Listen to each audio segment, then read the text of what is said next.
Alright, dakbayan sa Oroqueta, Misamis Occidental, maayong adlaw. This time, atong gibisitahan mismo ang buhatan sa City Veterinary din sa dakbayan sa Oroqueta. Aron atong hinabion si Doktora Johanna Binisa Buton Butalid. Kalabot sa atong nadungog nga mga balita nga ang ASF fever nakasulod na mismo dinhi sa atuhang probinsya Misamis Occidental.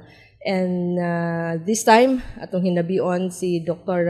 Butalid para ato siyang mapangutana kung unsay mga preparation dinhi sa dakbayan sa Oroqueta mintras wala pa nakaabot ang ASF diri sa dakbayan sa Oroqueta aron usab ang ato ang mga kaigsuunan, mga Oroquitanon dili usab magpanik sa pagkadungog sa ASF nga nakadungog dinhi nakaabot na dinhi sa Misamis Occidental. So before nato mapatubag si doktora, ato una siyang tagahigayon nga makatimbaya usab sa katawhan sa dakbayan sa Oroqueta. Doc, mayong adlaw. Good morning. Regarding sa African swine fever, wala pa jud kini nakasulod sa Oroqueta. So kaning African swine fever around March 2022 ni siya ning buto. So, nisulod ni siya sa Pilipinas. So, ang atong campaign to control ang ASF is sugod pa adto 2020. Dungan siya sa COVID. So, medyo ning laylow lang ta pagka 2021 kay na-control na siya. So, pero dili pa sabot ana nga wala jud ta nag-campaign. So, every time, ang atong campaign raani is bawal maglaw og pasaw. So, ato nang giistorya ang mga karinderya diri sa Oroqueta nga dapat ilang pasaw dili ihatag sa kanang naay mangulikta ka ilaw ug baboy. So, and then mga last summer around April to June 2023 naghimo ta og mass deworming sa mga barangay sa Oroqueta. So, lakip na pud ana pag adto namo amo pud silang gina-interview kung unsay ilang gipanglaw sa mga baboy. So, ila adjud is feeds gyud sila. So mo na among gi-encourage nga feeds gyud siya. Kay ang pasaw manggod kung ang karne infected sa ASF makaon sa baboy mo nang mopasa siya, pero kung feeds dili siya mopasa.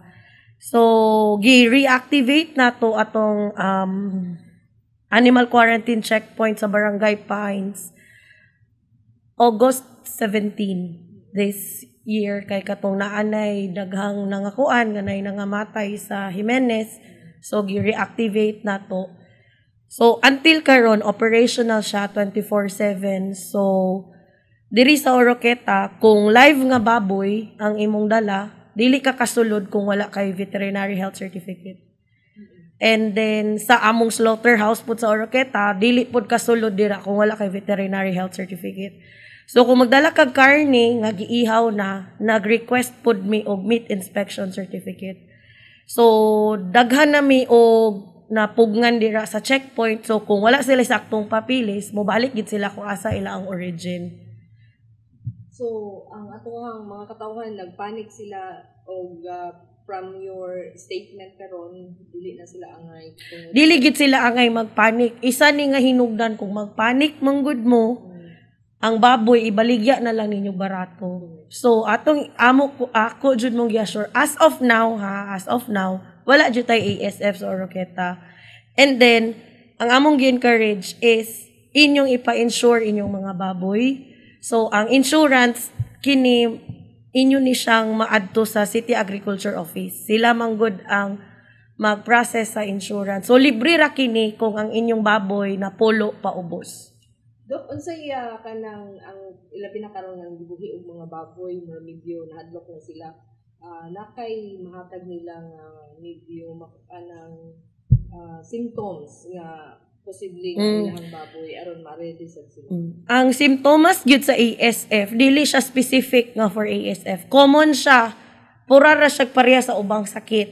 So naghilanat, dili mo kaon, maglagom-lagom, mamatay dayon. So same ra pud siya, especially na siya common gyud kaayo is hog cholera. So same siya. Ang confirmation gyud sa ASF is through blood testing.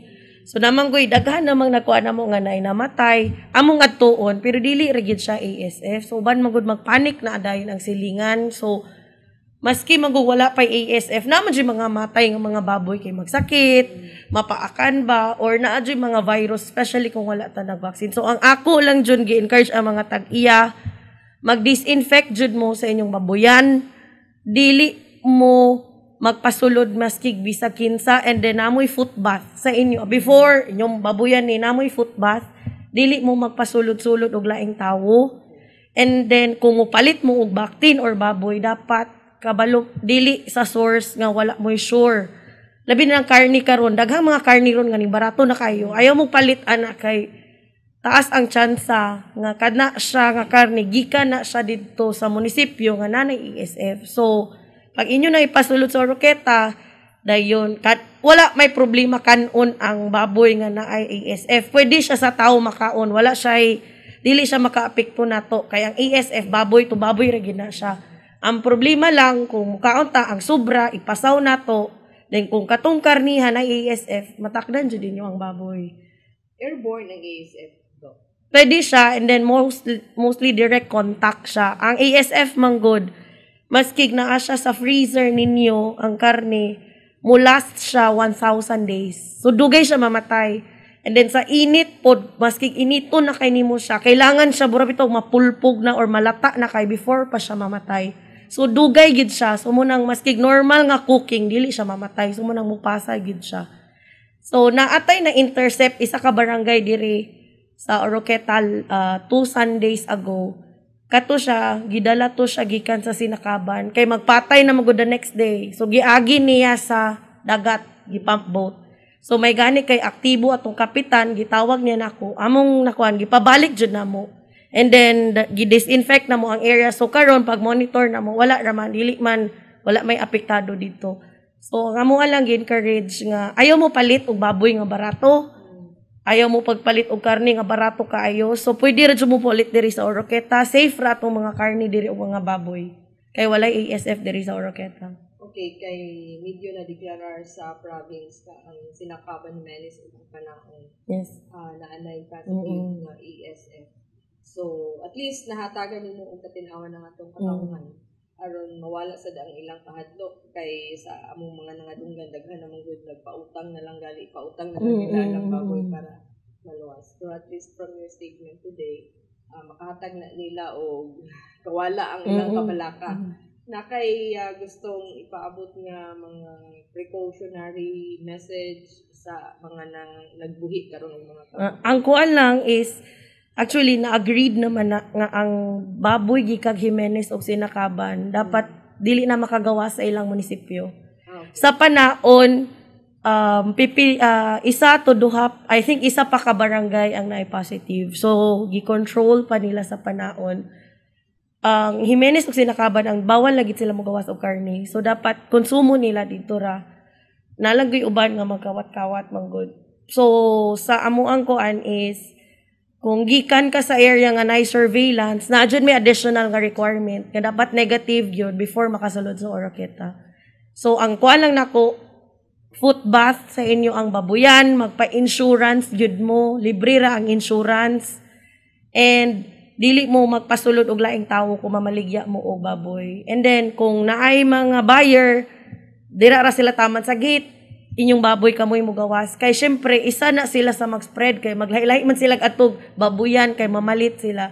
Kamu ang mugawas sa inyong baboy. Dili sila ang musulod sa inyong balay. So, strict biosecurity. Kung namoy strict biosecurity, dili mo masudlan o ASF sa inyo. Kasi ibutang sa foot bath. Natay mga disinfectant, ma'am. Available na siya sa mga agrivet supply. So, daghang brands, ana. Pwede po o bleach ka ng mga Zonrox lang. Isagol niyo sa water. Butay sa foot bath. And then, kung maglaog mo baboy, before maglaog, maghugas kamot. After maglaog, hugas kamot. Burarag yapon sa COVID nga. Ang ato mga protocol, same ragid siya. Kay virus, magud siya. So, same ra siya sa COVID nga. Kanang dili din siya mamatay dayon. So, munang kanang hygiene, good hygiene ragid ang makaprevent na to sa ASF. Ma'am, assurance sa atong mga habers. Diri sa Oroqueta, kung dili lang jud mo mupalit og baboy gikan sa affected area, dili jud na siya kasulod. So muhangyo ko sa tanan pati ang kamo nga napuyo sa coastal area or sa Suba. magbantay pod mo sa inyong mga silingan kung naa sila yung mga karni nga gisulod nga kabalo mo nga kaduda-duda, pwede ninyo i-report sa inyong barangay captain kay ang inyong mga barangay captain na ang mo report sa amoa. So kung dili lang jud ta bitaw magpataka og palit kay barato mo man gud na siya, mo may mo spread god.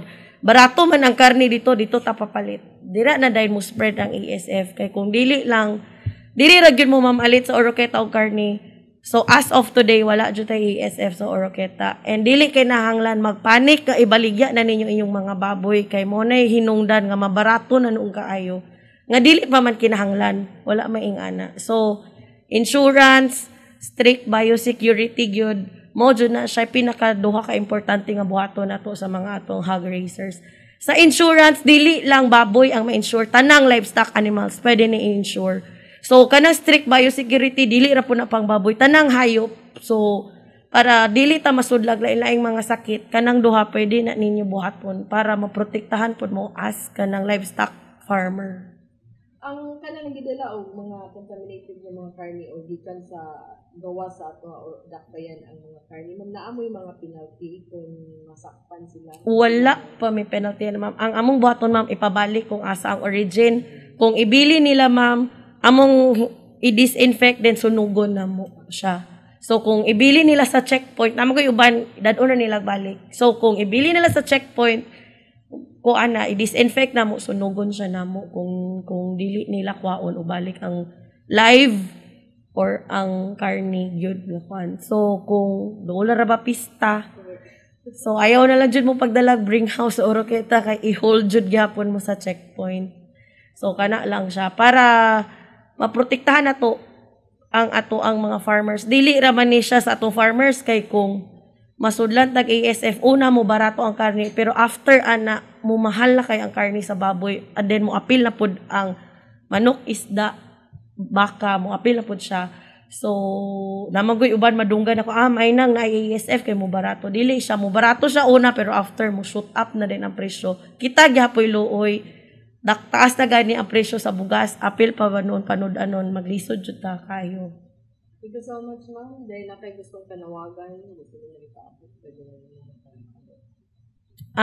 Sa mga biyahidor nga mo, agi bitaw sa among animal checkpoint, namanggoy uban mga suko gyud. So magsinabtanay lang jud ta, kay gibuhat ra jud nato ning lakang dili jud mo kasulod og wa mo'y saktong papilis kay para maprotektahan ang mga taga Oroqueta, especially atong mga hog growers regarding sa ESF. So magsinabtanay lang jud ta kay kung sakto mo og papilis walay problema makalusot jud mo sa animal checkpoint. Kana lang may buntag. Thank you, ma'am.